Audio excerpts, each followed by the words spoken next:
নমস্কার বন্ধুরা, চলো আজকে দেখিয়ে দিই দুপুরবেলা কি করেছি রান্নায়।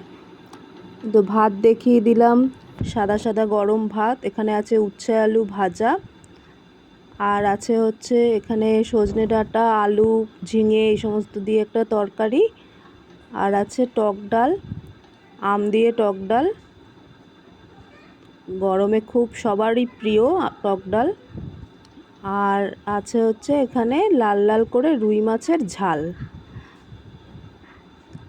তো দাঁড়াও, এবার আমি মেয়ের খাবারটা বেড়ে নিচ্ছি এখানে। আর হ্যাঁ, এখানে ছিল তরমুজ একটু কাটা আছে, যেটা আমরা খাওয়ার পরে সবাই একটু ফল খেতে ভালোবাসি, তাই চলো এবার মেয়ের ভাত বেড়ে নিই।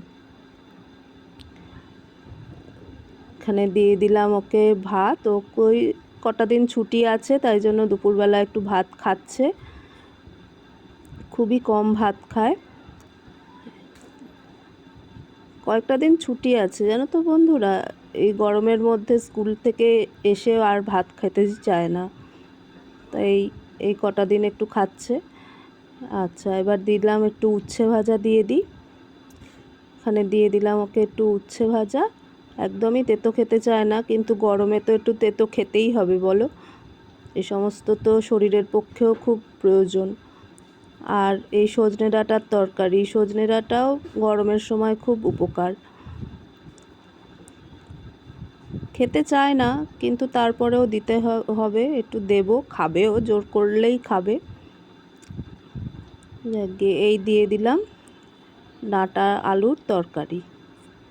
চলো বসো সোনা, খেয়ে নাও। এই দিলাম, এবার দেব হচ্ছে ওকে বাটিতে করে ডাল দেব। আহা, আম দিয়ে টক ডাল বন্ধুরা, রঙটাও খুব সুন্দর হয়েছে। গরমের দিনে এই টক ডালটা শুধুই খেয়ে নেওয়া যায় বাটিতে করে, তাই না? আর কিচ্ছু লাগে না। নাও, বাটিতে করে ডাল দিলাম, আর দেব হচ্ছে রুই মাছের, ও আবার এই ডাকার পিসটাই খেতে চায়, ও কিন্তু পেটি খায় না। আর ওই পেটের মাছটা রাখা থাকে ওর বাবার জন্য, কারণ সে আবার কাঁটা বেছে খাবে না।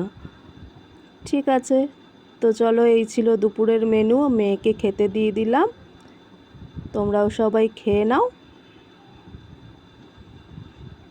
আমরাও এখানে খেতে বসে পড়বো, মেয়েকে দিয়ে দিয়েছি। টাটা।